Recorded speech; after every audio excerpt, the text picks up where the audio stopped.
प्रस्तुत करें माननीय अमृता भारती जी।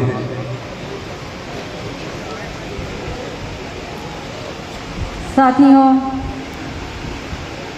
सबसे पहले मैं क्रांति के अग्रदूत तथागत गौतम बुद्ध को सादर नमन करती हूँ।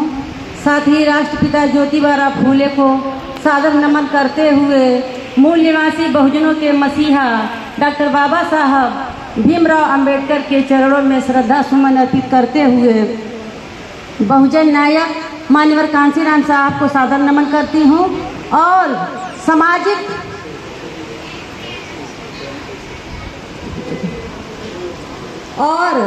सामाजिक कुरीतियों से लड़ने वाले आर्जक संघ के संस्थापक रामस्वरूप वर्मा का हार्दिक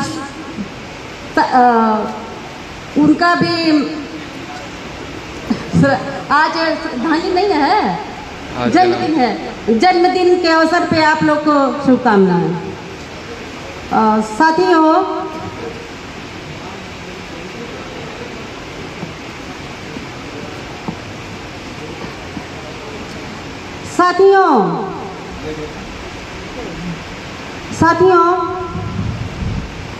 आज हमारे मूल निवासी बहुजन समाज जो है,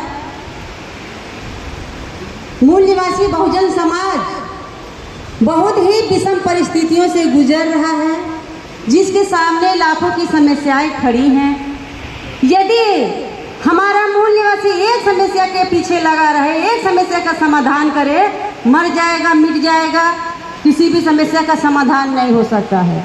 साथियों, हम लोगों को समस्या से नहीं बल्कि समस्या जो पैदा किया है उससे लड़ना चाहिए, तब हमारी समस्याओं का समाधान हो सकता है। क्योंकि साथियों, आज आज़ादी के 78 साल हो गए, संविधान बने 75 साल हो गए। इतने साल होने के बावजूद भी क्या हमारी समस्याओं का समाधान हुआ? जब संविधान नहीं लागू था 26 जनवरी 1950 से पहले, क्या हमारे समाज में पढ़ा लिखा वर्ग doctor, engineer, professor, DM, collector थे? नहीं थे। डॉक्टर बाबा साहब भीमराव अंबेडकर ने अपने 4 बच्चों की आहुति दिए, अपनी पत्नी की आहुति दिए और जैसे ही अवसर मिला संविधान की रचना किए, जिससे हमारे समाज में पढ़ा लिखा वर्ग doctor, engineer, professor, DM, collector हुआ ना। परंतु आज वर्तमान में क्या कारण है? आज क्या कारण है कि जिस घर में अधिकारी कर्मचारी थे उस घर में चपरासी नहीं हो पा रहे हैं। कारण क्या है? हमारे लोगों को उस कारण को खोजना होगा, कारण को जानना होगा। बाबा साहब कहते हैं जो कौम अपना इतिहास नहीं जानता वो अपने भविष्य का निर्माण नहीं कर सकता। तो साथियों, हम बहुत थोड़े ही इतिहास में जाएंगे। साथियों, आज हमारा समाज जो ऐरा गैरा नथु खैरा की तरह दिख रहा है, जिसके सामने लाखों की समस्याएं हैं, हमारा समाज को ऐरा गैरा नथु खैरा नहीं बल्कि उन राजाओं महाराजाओं का वंशज है जिनके शासनकाल में भारत को सोने की चिड़िया कहा जाता था, भारत को विश्व गुरु कहा जाता था। ऐसे महान राजाओं महाराजाओं के हम लोग वंशज हैं। परंतु दुर्भाग्य रहा भारत का कि भारत में आर्यों का आगमन हुआ और ये आर्य आए भारत में और हमारे गांव के किनारे बसे। आप लोग देखते होंगे जैसे नगारी लोग आकर के बसते हैं, उसी तरह बसे और हमारी सभ्यता और संस्कृति देखे। और उन्होंने क्या किया? सबसे पहले उन्होंने हमारी महिलाओं पे जाल फेंका। क्या कहा कि आप कन्यादान करिए, आपको स्वर्ग मिलेगा। ऐसे करके हमारी महिलाओं कन्यादान कराया और उन्हीं पर सती प्रथा, देवदासी प्रथा, विधवा पुनर्विवाह, बंदी प्रथा, तमाम प्रथाएं लगा करके हमारी महिलाओं को गुलाम बनाया। इसके बाद क्या हुआ? जो उस समय के राजा महाराजा थे उनको आपस में लड़ाने का काम किया और उनकी कमियां ढूंढने का काम किया। उस समय के जो राजा थे हिरण्यकश्यप, महिषासुर, राजा बलि बहुत ही दानी थे, ये पूरा प्रसिद्ध था। तो ये आर्य राजा बलि के पास गए, क्या कहे कि हे राजन, हमारे देश में अकाल पड़ा हुआ है, हम आपके देश में आए हैं, हम आपसे कुछ दान चाहते हैं, कुछ दान दीजिए। राजा बोले क्या चाहिए बोलो? कहे ऐसे नहीं, पहले वचन दीजिए कि हम जो मांगेंगे वही देंगे। राजा जैसे ही वचनबद्ध हुए, क्या मांगा? 3 पग जमीन। 3 पग जमीन में राजा सहित वो सिंहासन को त्रिभुज में नाप लिया और राजा का वध करके और राजा का सारा राजपाट छीन लिया। इसी तरह जो अन्य राजा थे, एक एक राजा को तो बता नहीं पाएंगे, समय नहीं है।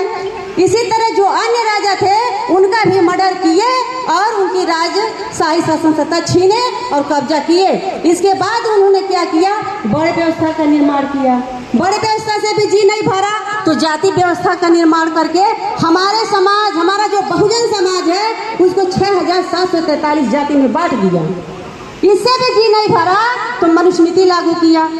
मनुस्मृति के तहत हमारे लोगों का पढ़ने लिखने अस्वस्थ रखने यानी सारा हक अधिकार छीन करके हमारे लोगों को क्या कर दिया? अधिकार वंचित गुलाम बना दिया। साथियों, हम आप लोग से पूछना चाहते हैं, क्या भारत में सिर्फ ही विदेशी आए?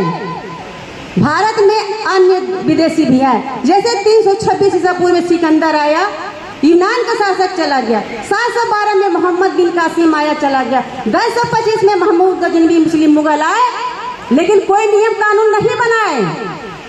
16वीं शताब्दी में अंग्रेज आए तो क्या किए? जो ब्राह्मणों का धर्म ग्रंथ था मनुस्मृति, इसको किनारे किए और अपना नियम लागू किए, इंडियन पिनल कोड। जब इंडियन पिनल कोड लागू किए तो एक नंद कुमार देव नाम का ब्राह्मण था जिसने एक महिला के साथ अन्याय किया, तो उस नंद कुमार देव नाम के ब्राह्मण को अंग्रेजों ने सन 1817 में फांसी दे दिए। जब उस नंद कुमार देव नाम के ब्राह्मण को फांसी हुआ तो सारे ब्राह्मण टेंशन में आए। कि अब तक हम इन मूल निवासियों पे अन्याय अत्याचार करते आए, हम लोग पे सजा का प्रावधान नहीं था। अंग्रेज आए कि हम लोग को सजा देने का काम कर रहे हैं। अब अंग्रेजों को इस देश में नहीं रहने देना चाहिए। उन्होंने क्या किया? हमारे लोगों का सहयोग लिया और 1947 में इस देश से अंग्रेजों का पलायन करा दिए। हो गए नहीं? अंग्रेज इस देश से चले गए ना। हम आप लोग से पूछना चाहते हैं, अंग्रेजों ने एक नंद कुमार देव नाम के ब्राह्मण को फांसी दिए तो अंग्रेज को इस देश छोड़ के जाना पड़ा। लेकिन ये जो ब्राह्मण नाम का विदेशी है, आज से 4000 वर्ष से हमारे ही देश में, हमारे ही धन धरती पे कब्जा करके बैठा हुआ है और हमारे लोग उसका जुर्म सह रहे हैं। आज 4000 वर्षों से सह रहे हैं। क्या हमारे लोगों के बदन में खून नहीं है? क्या हमारे लोग केवल इसी तरह समस्याओं से लड़ते रहेंगे कि शिक्षा नहीं है, नौकरी नहीं है, रोजगार नहीं है? क्या हम लोग समस्याएं से लड़ते रहेंगे? अरे समस्याएं से लड़ते रहेंगे, मर जाएंगे, मिट जाएंगे, समस्या का समाधान नहीं हो सकता। हम लोग को उस कारण को समझना होगा, उस कारण से लड़ना होगा। हम लोग के मसीहा हुए डॉक्टर बाबा साहब, हम लोग के मसीहा हुए ज्योतिबा फूले, साहू जी महाराज, रामा साहब में पेरियार और क्रांतिवीर बिरसा मुंडा और डॉक्टर बाबा साहब भीमराव अम्बेडकर। डॉक्टर बाबा साहब भीमराव अम्बेडकर 1891 में पैदा हुए, 1916 में सार्वजनिक जीवन में आए। जब बाबा साहब सार्वजनिक जीवन में आए तो इस समाज की कुरीतियां देखे और अपने जीवन का लक्ष्य रखा। क्या लक्ष्य रखा? व्यवस्था परिवर्तन। व्यवस्था परिवर्तन क्या है? व्यवस्था परिवर्तन यह है कि हम लोग आज SC, ST, OBC जो माइनॉरिटी के लोग हैं, जो इस देश के मूल निवासी बहुजन समाज हैं, इन लोगों के इस देश की शासन व्यवस्था हमारे लोगों के हाथ में आए, ऐसा लक्ष्य बाबा साहब रखा और 3 मकसद निर्धारित किए। पहला मकसद रखा कि मैं इस देश से जाति व्यवस्था, बड़ व्यवस्था को समाप्त करूंगा। इस देश से जाति व्यवस्था, बड़े व्यवस्था को समाप्त करूंगा। और जब अवसर बाबा साहब को मिला तो बाबा साहब ने कॉन्स्टिट्यूशन में आर्टिकल 13 बनाई और हजारों सालों का ब्राह्मणों का धर्म ग्रंथ एक लाइन में खत्म कर दिया कि ऐसे किसी विचारधारा का प्रचार प्रसार नहीं होगा जो हमारे समाज में विषमता फैलाए, जो ऊंच नीचता का व्यवहार करे। ऐसे किसी भी विचारधारा का प्रचार प्रसार करने पर 26 जनवरी 1950 से पाबंदी लगाई जाती है। दूसरा उद्देश्य रखा शासक करती जमात बनाना। ये प्रेरणा बाबा साहब हरिचंद गुरचंद ठाकुर से लिया था और बाबा साहब ने कहा जाओ अपने घर के दीवार के ऊपर लिखो कि हमें इस देश की शासक करती जमात बननी है। क्या बन गए हम लोग? क्या बन गए हम लोग? हम लोगों ने क्या किया? अगर देश का इतिहास देखिए तो हम लोगों ने कांग्रेस को शासन करती जमात बनाया, बीजेपी को शासन करती जमात बनाया और ये दल दोनों ही ब्राह्मणों के दल है, दोनों ही विदेशियों का दल है। हमारा जो एसी का कहते हैं बसपा है, सतीश चंद्र मिश्रा का कब्जा है। सपा है, उस पर अभिषेक मिश्रा का कब्जा है। यानी जितनी पार्टियां हैं सब पे उन्हीं लोग का कब्जा है। क्या बन के हम लोग ऐसे में बन जाएंगे हम लोग सजा करती जमात? तीसरा उद्देश्य रखा समता, स्वतंत्रता, बंधुता और न्याय पर आधारित शासन व्यवस्था लागू करना। इसके लिए बाबा साहब ने भारतीय संविधान की रचना की है। भारतीय संविधान की जब रचना किए तो हमारे समाज के लोगों को पढ़ने का अवसर मिला और doctor, engineer, professor, DM, collector, CM हुए ना। तो जो लोग को अवसर मिला 100% में 20% को अवसर मिल पाया और 20% पढ़ लिख करके doctor, engineer, professor, DM, collector बन पाए। तो इन लोग का कर्तव्य था जो 80% के लोग गांव देहात में थे उनका नेतृत्व करने का। क्या हमारे समाज के जो 20% का पढ़े लिखे डॉक्टर, इंजीनियर, प्रोफेसर थे, क्या उनको जगाने का हमारे लोगों ने अभियान चलाया? क्या 20% के लोग जो अधिकारी कर्मचारी थे, 80% के लोग जो गांव देहात में थे, उनको जगाने का कोई अभियान चलाया? नहीं चलाया। जिसका नतीजा है कि आज जिस घर में अधिकारी थे, कर्मचारी थे, उस घर में चपरासी नहीं हो पा रहे हैं। ये सब समस्याएं हैं हमारी। साथियों, तथागत गौतम बुद्ध, हम लोग जो क्या है अलग अलग खेमे चलते जा रहे हैं, इससे बढ़ते जा रहे हैं। बाबा साहब क्या कहें? उनका शिक्षित करो, 3 ही मंत्र था, शिक्षित करो, संगठित करो, संघर्ष करो। हमारे लोग आज कहीं बना रहे हैं यादव महासभा, पासी महासभा और मौर्य महासभा। तो क्या ऐसे में हम लोग बट रहे हैं कि संगठित हो रहे हैं? तो हमारा समाज पीछे ही न जाएगा। तथागत गौतम बुद्ध का 3 सिद्धांत था कि दुख है तो दुख का कारण है और उसका निवारण भी है। आज जो देख रहे हैं हमारे समाज में शिक्षा नहीं है, रोजगार नहीं है, नौकरी नहीं है, आज हमारी बहन बेटियों का इज्जत सलामत नहीं है, आज हमारे सामने जो सामाजिक कुरीतियां हैं, ये तमाम क्या है? दुख है ना, ये दुख है। और इस दुख का कारण क्या है? इस देश में विदेशी का होना, इस देश में मनुवादी व्यवस्था होना, इस देश में ब्राह्मण का होना। कारण क्या है? इसका दुख का कारण है कि इस देश पे विदेशी ब्राह्मण का शासन व्यवस्था पे कब्जा होना। और दुख का निवारण क्या है कि इस देश की शासन व्यवस्था से इस ब्राह्मण को नस्तनाबूद करना। जब तक इस देश से और इस देश की शासन व्यवस्था से नस्तनाबूद हम लोग नहीं करेंगे उसको, तब तक हमारा समाज खुशहाल नहीं हो पाएगा। तब तक हम इसी तरह समस्याओं से लड़ते रहेंगे। जबकि विश्व का नियम कहता है एक देश पे दूसरे देश का व्यक्ति आकर के रह जी खा सकता है, शासन नहीं कर सकता। तो क्या ये लोग कर सकते हैं? क्या नहीं कर सकते ना? तो किसकी कमी है?